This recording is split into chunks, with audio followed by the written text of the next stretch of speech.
Miami Dolphins going through what y'all need to know to make some money on this team in 2021. So last year, 10-6, obviously pretty good team. Didn't quite make the playoffs, but there were some real positive takeaways, specifically with Brian Flores, who I'm very sure is a very good coach and will be for a long time here.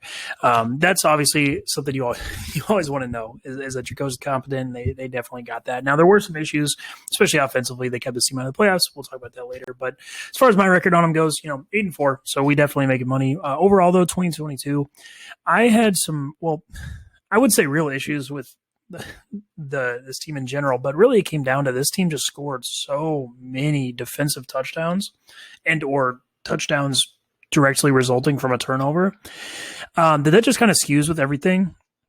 And they did have a really good defense, and that was definitely part of it. But man, you can only get so many fumble recoveries that go 60 yards for touchdowns before it's kind of but whatever. Still, point is, strong bets, we still making money. We're chilling. So let's talk about the roster. Departure-wise, two guys who are names, at least. Eric Flower, reasonable starter. Given what we're going to talk about later, definitely think they should have kept him, but, whatever. He's not an amazing player. Ted Karras should have, again, probably kept him, but he's gone too. Julian Davenport, whatever, one of the worst tackles in football. Ryan Fitzpatrick, obviously starter last year, who actually played well. And I talk about Ryan Fitzpatrick a lot in the Washington football team video in terms of what he is going forward, but I do understand why they moved on from him despite him playing pretty well. Defensively, Bobby Mccain and Calvin Noye, both guys who are reasonable veteran starters. Not great. Bobby Mccain, definitely useful. Same with Calvin Noye, but, not huge misses. Shaq Lawson, Devon Gottschall, though.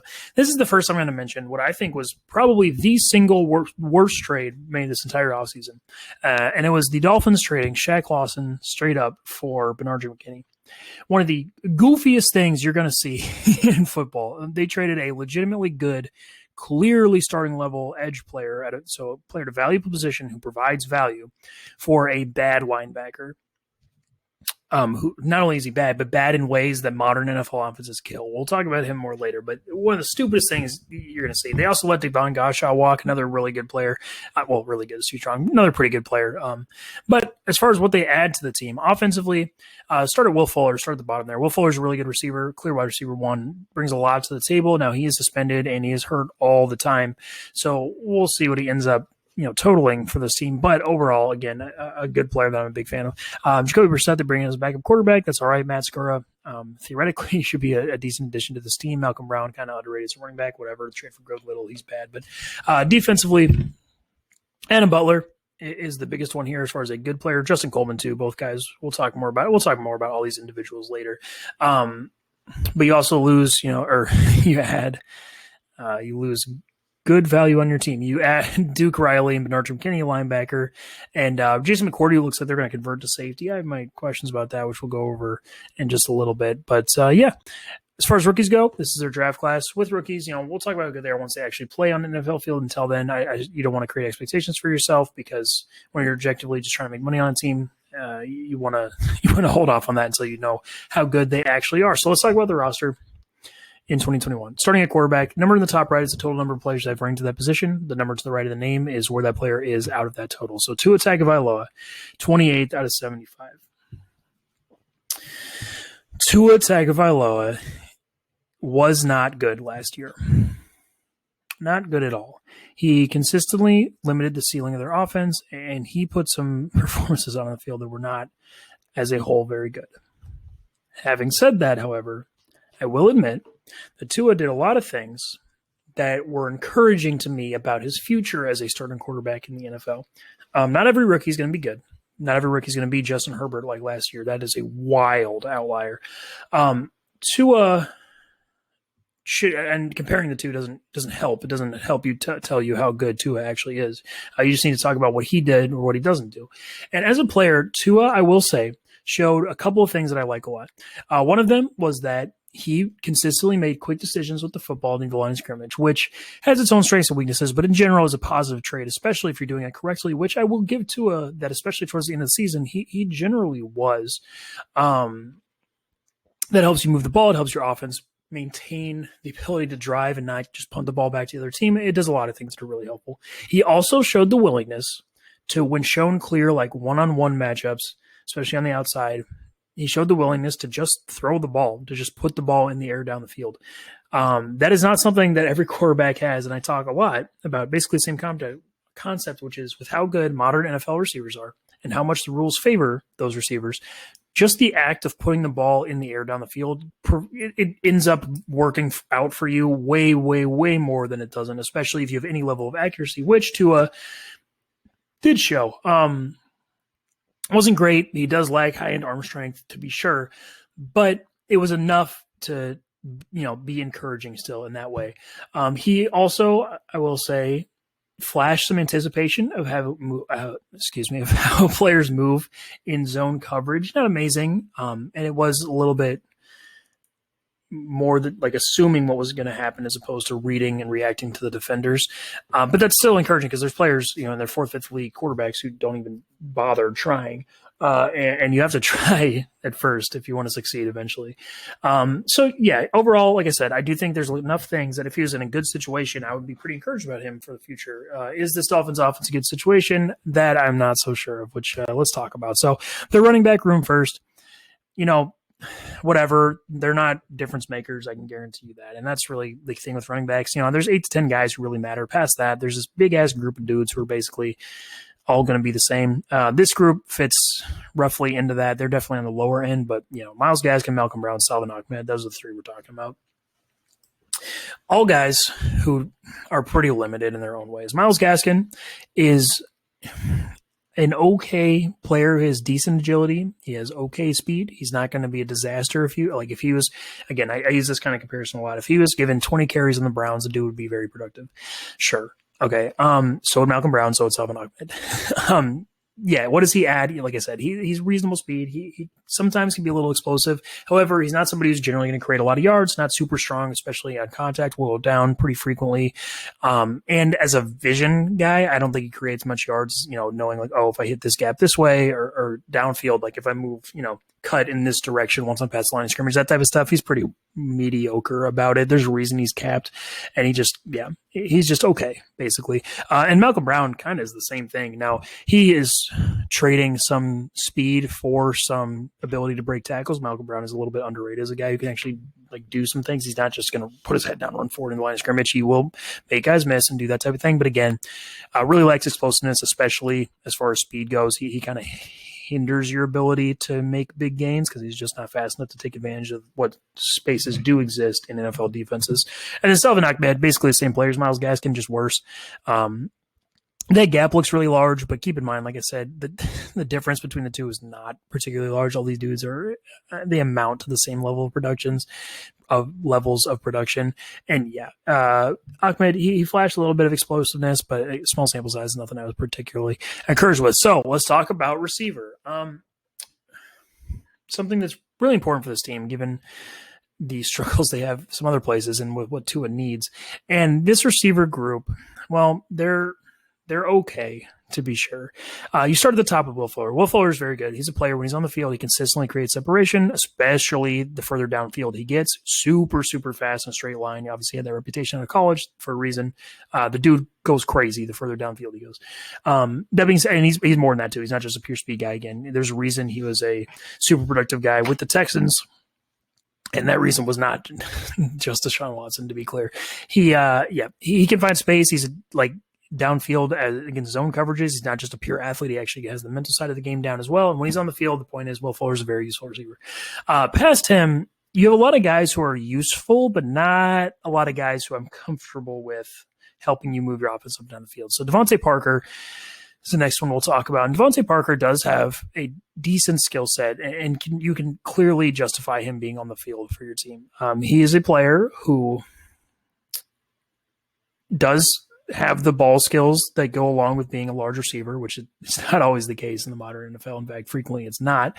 He can, run curls, slants, that type of thing near the line of scrimmage. Okay, especially with his ability to use his large body and keep himself between the ball and the defender. That type of stuff, he's reasonable at. I will also say he has pretty good after the catch ability for a guy his size. He consistently creates yards by being able to not just put his head down, but move forward and do decent things. However, his upside is really, really capped because he is not somebody who's going to create separation at even a decent level. Any type of player who keeps up with him laterally is really, really going to give him trouble because he's just not going to get away from them. And while, yeah, the contested catch stuff can come through like once or twice a game, that is not a skill set, no matter how good you are at it, that is repeatably successful. And that's where Devontae Parker runs into all the inconsistency issues that he, has production-wise because he's just not getting open the way that he should be. Then you have Albert Wilson. Albert Wilson, he is very useful because he's very fast. However, as an actual receiver, while he is kind of okay, he falls into this camp of a lot of returners turned receivers where their like explosiveness and lateral agility and all around athleticism don't really show up in their route trees. They're not like creating as much separation as it would dictate with a guy that quick. Whether that's, they don't have the shake to them. They don't have the ability to run routes cleanly or break cleanly in sharper angles, that type of thing. If that, whatever it is, Albert Wilson doesn't have that. He's just, he's going to be a useful player on like bubble screens. If you ask him to go deep occasionally, he'll be able to do that, but not going to be a guy who has a lot of value as far as getting open or making the quarterback jobs easier throughout the play. Jakeem Grant, effective, literally, he's the same player as Albert Wilson. they're like identical. Jakeem Grant is a little bit faster, a little bit better downfield, a little bit worse at the near line of scrimmage stuff, but whatever. Preston Williams, the next one we'll talk about. Preston Williams is a player I like and definitely belongs on an NFL roster. However, similar to Devontae Parker, his ceiling is really capped because all he's really good for as far as adding to your offense is the type of classic like third down possession receiver stuff. I don't like to put players in boxes a lot of times, but Preston Williams, it makes a lot of sense for him because that's really what he does. He wins on curls. He wins with his body position. He wins because he's bigger, stronger than a lot of corners, but not going to get open, not going to win down the field as far as like past, 15 yards. He's just not fast enough. He's going to get caught up to by basically every DB in the NFL.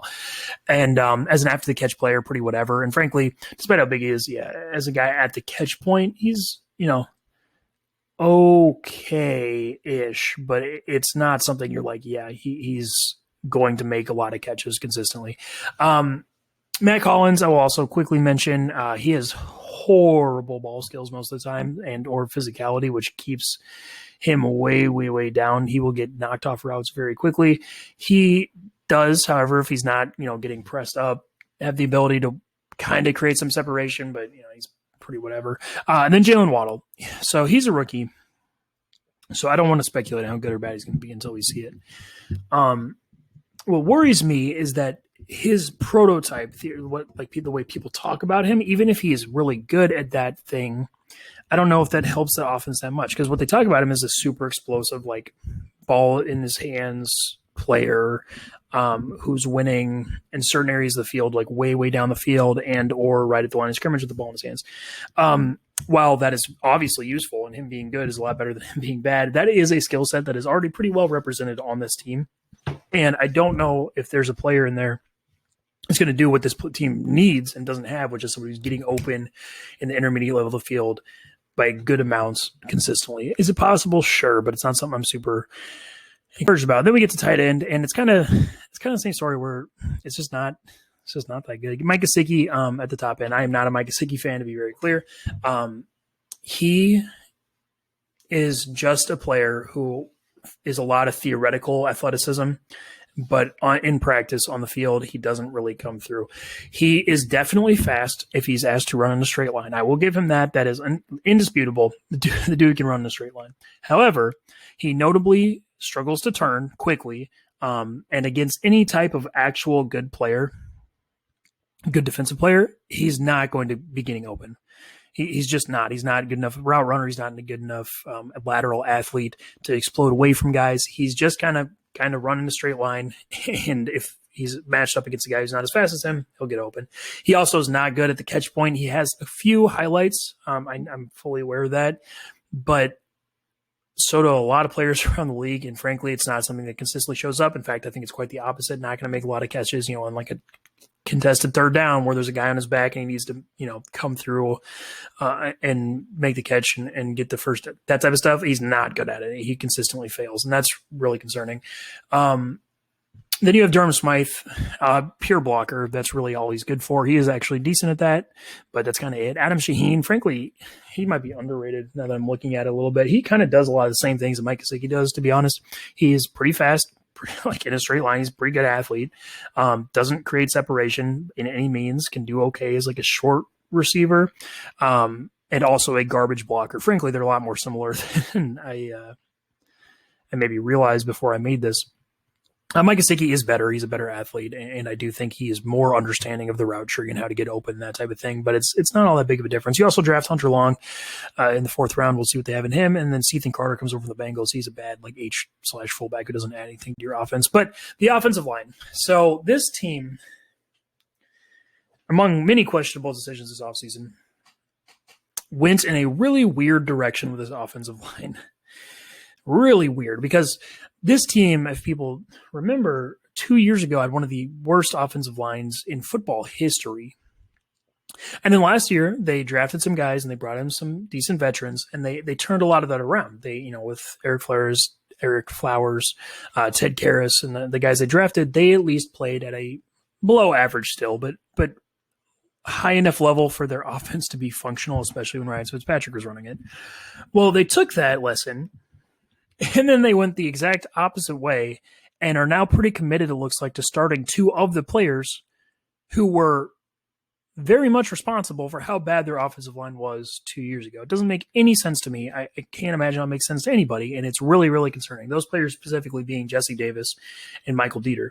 We'll talk about them individually as we get to them, but man, it's scary if you're a Dolphins fan. It really is. So starting with Austin Jackson, 1st-round pick last year, he flashed some okay athleticism. He did some decent things as a guy who could keep up with like speed rushers, and he did enough for me to be not terrified of him as a starter going into his 2nd year. A lot of rookie tackles struggle and do get better as they go on, and he's definitely potentially in that camp.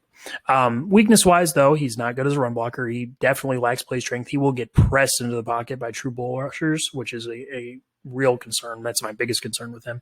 And overall, while he is, okay at some things, he's not somebody I'm really looking at as positive at this point. And then Jesse Davis, who, like I said, I don't understand their insistence on starting him. He, as a tackle specifically, is just going to get traffic coned in pass protection way more than you can like deal with, especially by anybody with any level of like athleticism to bend the corner or just kind of run around him. He's shown to be super, super vulnerable to that. And while that is not all that common of a skill set in the NFL to be actually good at that, it definitely exists. And most teams have at least one, and Jesse Davis just really, really scares me. And it's not like he makes up for it as a run blocker either, because there he's really mediocre. Again, he doesn't have the play strength to shove dudes around at the line of scrimmage. He's not really a notable athlete, so it's not like he's cutting off angles very well, that type of thing. I don't see the point, frankly, in starting him, and they seem pretty committed to it. It's weird. Backup-wise, the only one worth talking about, they trade for Greg Little from the Panthers. Greg Little, actually, I think could have an argument for playing on this team at guard. As a tackle, though, he's bad. He might be worse than Jesse Davis. He's just going to consistently lose and fall on his face. Greg Little even more so. So that's tough. And then a guard. So you start with Robert Hunt. Robert Hunt, I am actually encouraged of all the like young offensive linemen. Here's the one I'm most encouraged about. Now, he played a lot of right tackle as opposed to guard last year, and I do understand the thought process behind moving him back to guard. However, I'm not sure that I agree with it, because he did show that, like, as a tackle, he kind of handled himself. He was definitely not perfect at pass protection, and with the offense more committed to being better and passing the ball more, I would get concerned. But it's not like he was terrifying at it. And again, rookie tackles struggle a lot. And he was, as a run blocker, awesome. He was by far the best on this team. He legitimately crushed dudes. He is huge, and that shows through. And he's actually a reasonable athlete for a guy's size, too. I do like him. I do agree with him being like a starter for a long time, probably, but not a super high-end player still. Not going to be somebody, especially as a pass protector, I'm very, very comfortable with over a large amount of snaps. Just a little bit too much of a slow-footed guy for that. Then you're probably starting a rookie in Liam Eichenberg, who, yeah, maybe he's good, but he's a rookie offensive lineman, and where guards have a better chance to be good than tackles, it's far from a guarantee. And just the confidence they seem to have in him is scary given the confidence they put in some other players who clearly don't deserve it. As a backup, you also have Solomon Kinley, who started a few games last year. And yeah, he's whatever. I mean, he did some okay things as a run blocker. Actually, if he had to come in and start a bunch of games, I don't think he's a disaster. And especially if he was surrounded by better talent, he would be fine. But not a guy that's adding value to your offense. He's definitely vulnerable in pass protection, and over time is just kind of not going to do a bunch of positive things for your offense. He's going to be a big, slow run blocker, which is only so valuable.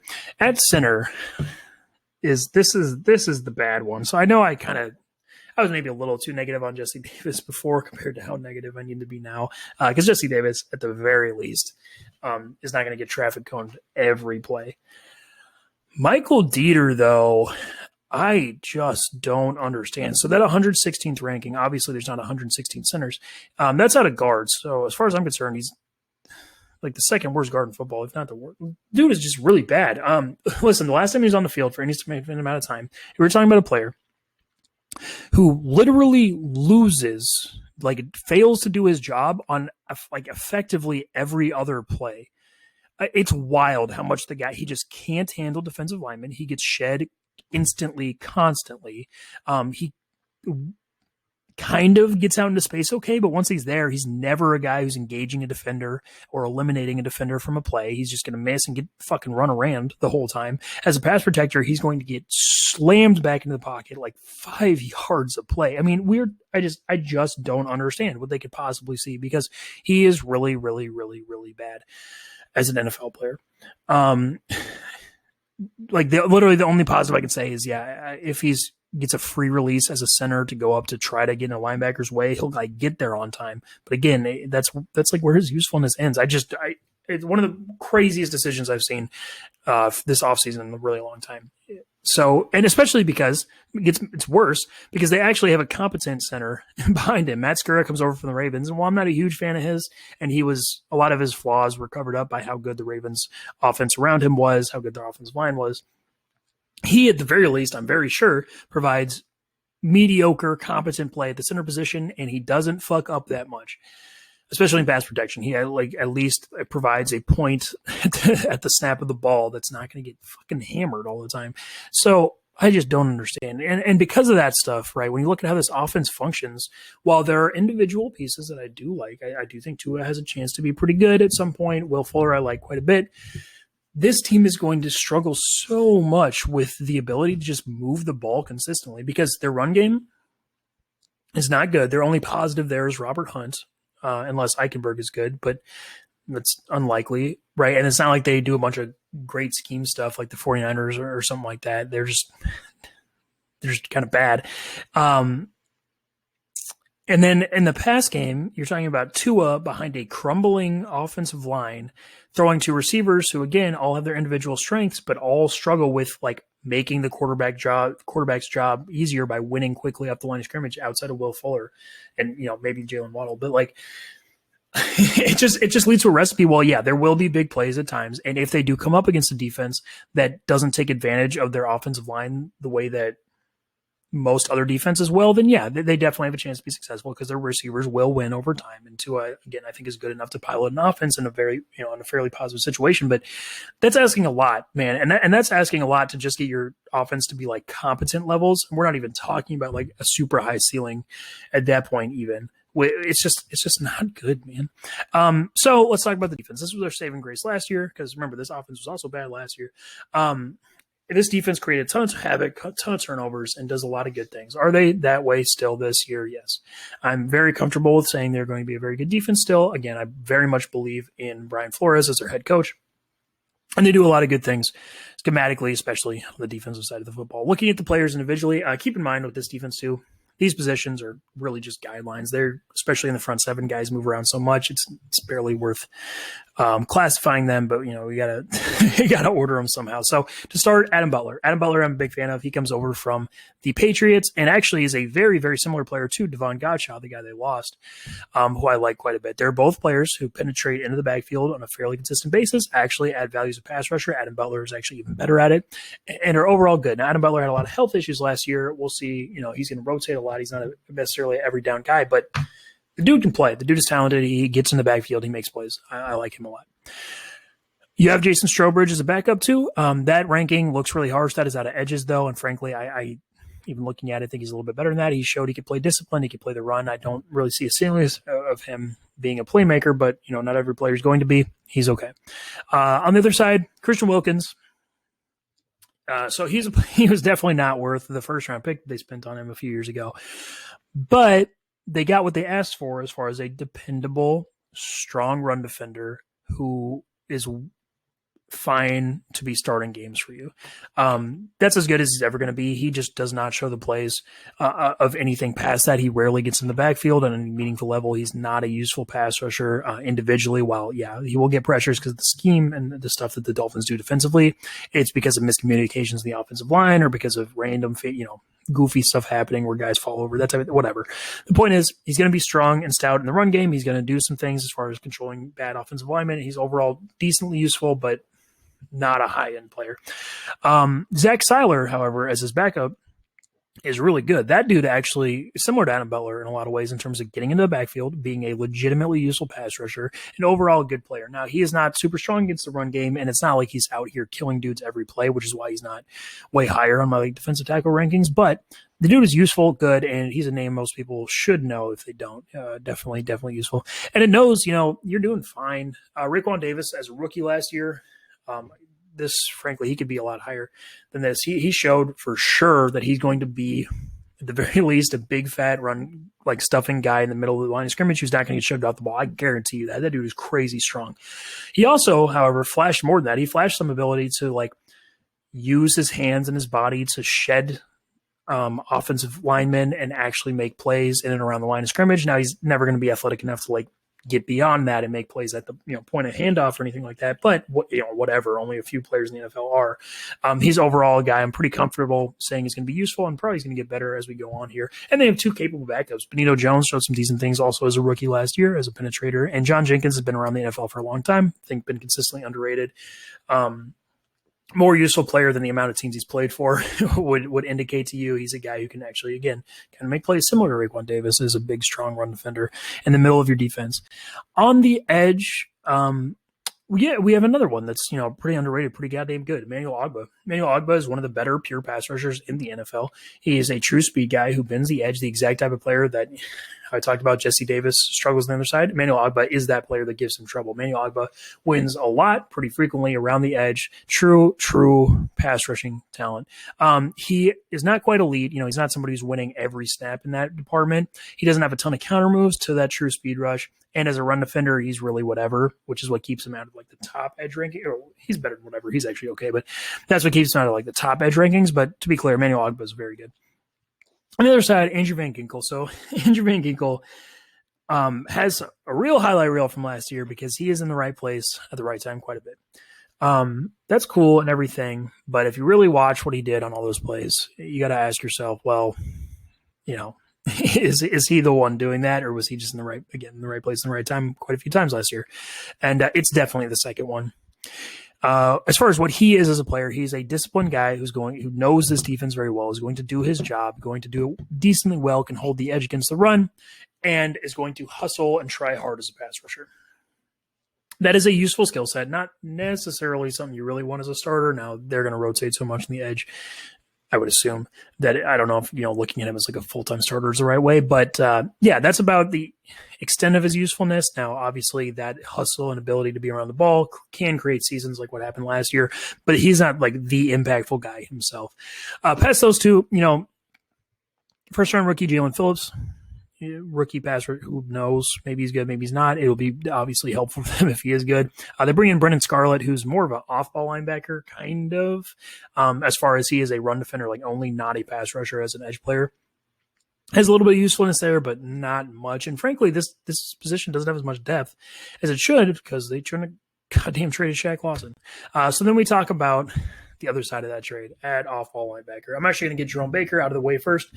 Jerome Baker's fine. He probably justifies a starting spot on most teams, but he's not a guy who's really a high-end actual playmaker himself. Very rarely will you see a situation where Jerome Baker's the one triggering quickly, getting into the backfield, making somebody's life hard, that type of stuff. He's more just kind of out there running around, reacting to things a little bit slowly and cleaning up stuff, which I guess is, it can be useful. He's not bad at that, but you need a really good defense around him to make that a useful skill set. Now that happens to exist here, but it doesn't mean that he's good individually. And also as a coverage player, despite how I think theoretically he's an above average athlete, that doesn't really show up in coverage. The other guy though, Mckinney, what the fuck? So, okay, I might have been a little too harsh. He's not like bad, but he is a player who in the modern NFL just really struggles to keep up with good offenses. His like youthfulness ends really at like the guards in either direction. Now he is particularly good at that. I will give him. He's a really big guy who run fits really well, plays the point of attack very strong, very tough, all that shit. He's definitely good at that. But that's it, man.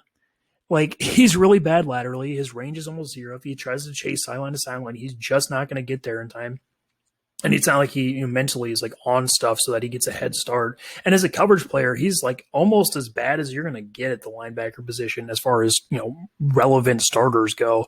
He will get smoked by even average like tight ends or running backs. And how much is he going to be on the field? I don't know. Hard to say. But he is really, really concerning. And again, when you trade him for a real positive player in Shaq Lawson, who should be starting this, it's just, you hate to see it. Backup wise, Calvin Munson played some snaps last year and was not very good.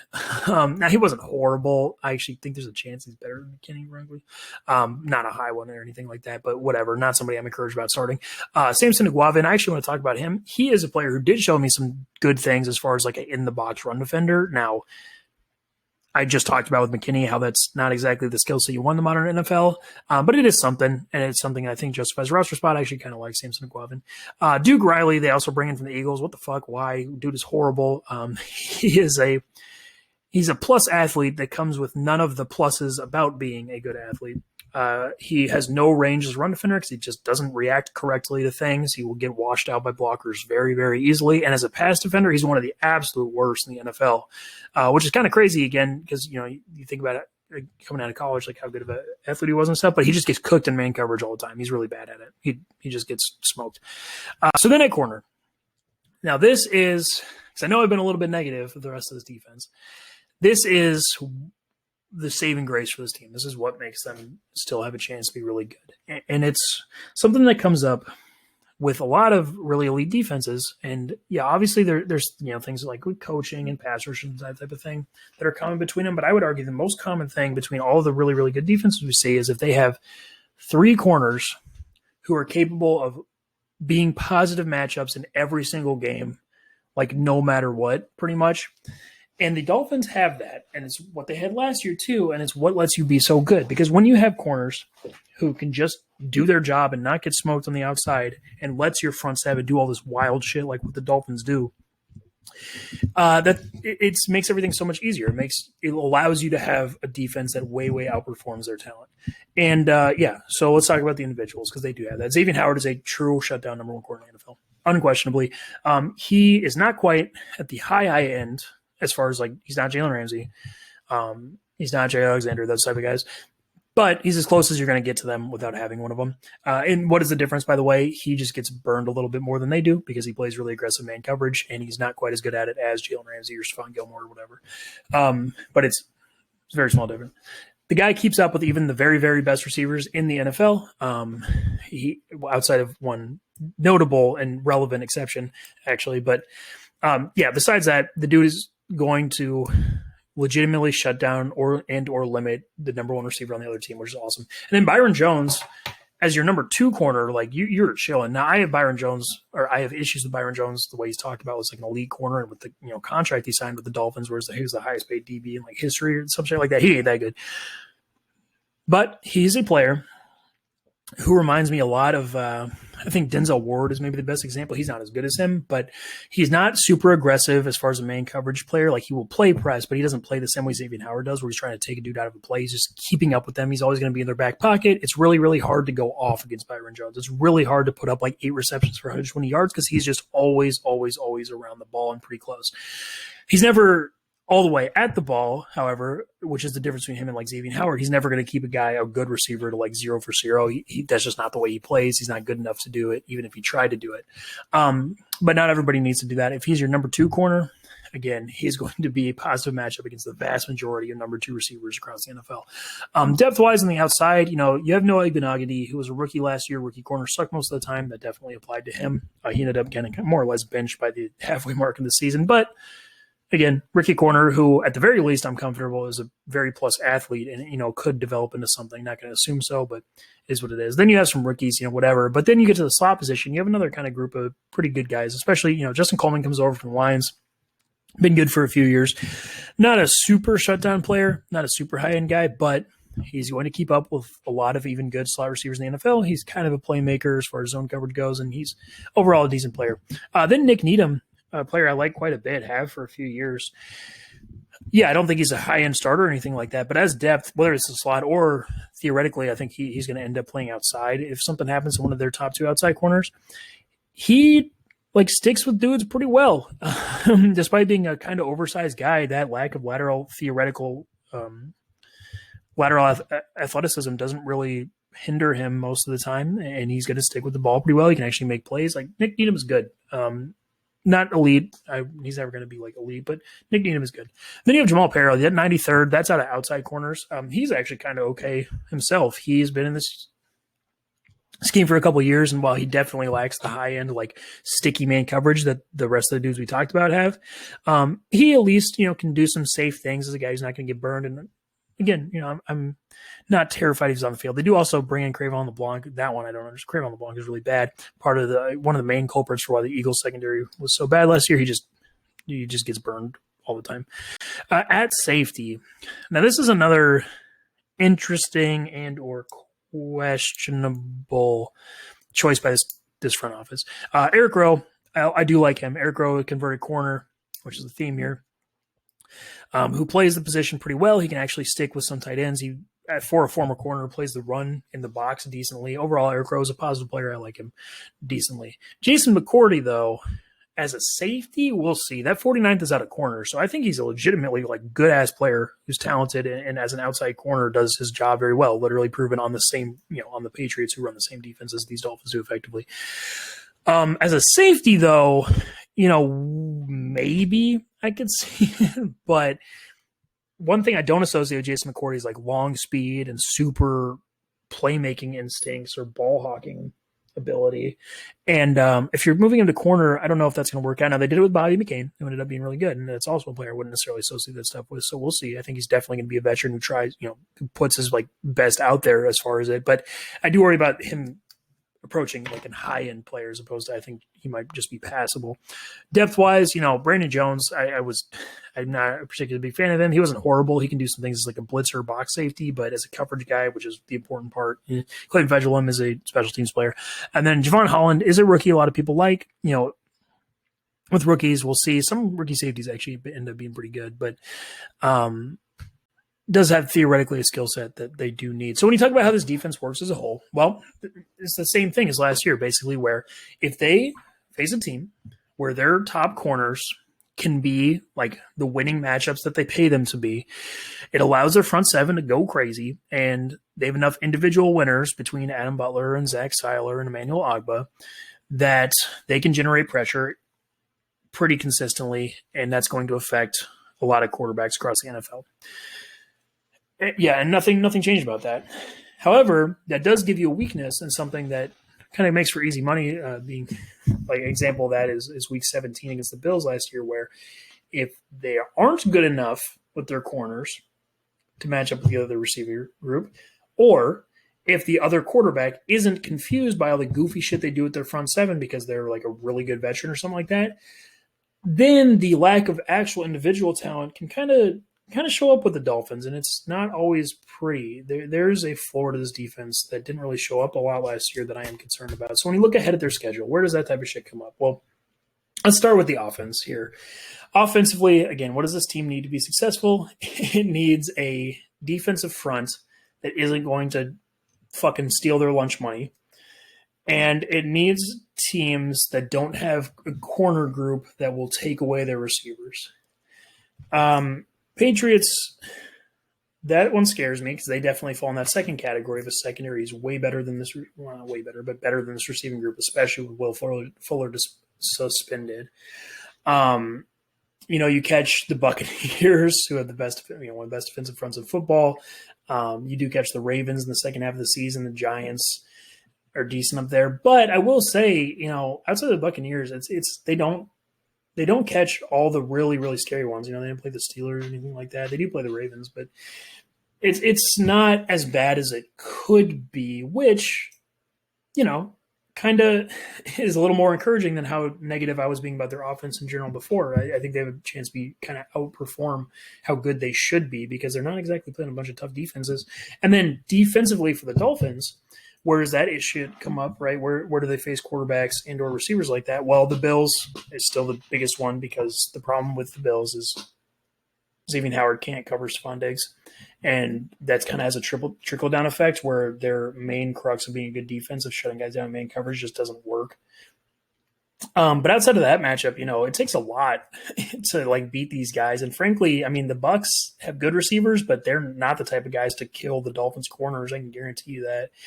And, they do play the Titans later in the year. A.J. Brown and Julio are really good. But again, it's like they ain't killers that same way. So defensively, this schedule matches up really, really well. And, yeah, outside of Tom Brady, they're not going to play a bunch of quarterbacks, so I'm comfortable with playing against this team. Maybe Ryan Tannehill is the only other one. So while this team still has a bunch of issues that can be really exposed against certain teams, and they will be at points throughout the season, they're overwhelmingly going to be good because they play this crazy-ass defense that's going to work against the vast majority of teams that they play against, and frankly, they just play a soft schedule in general. So, yeah, Dolphins, whatever. I don't think they have a real ceiling as a team, but could definitely be decent, competitive, maybe make the playoffs.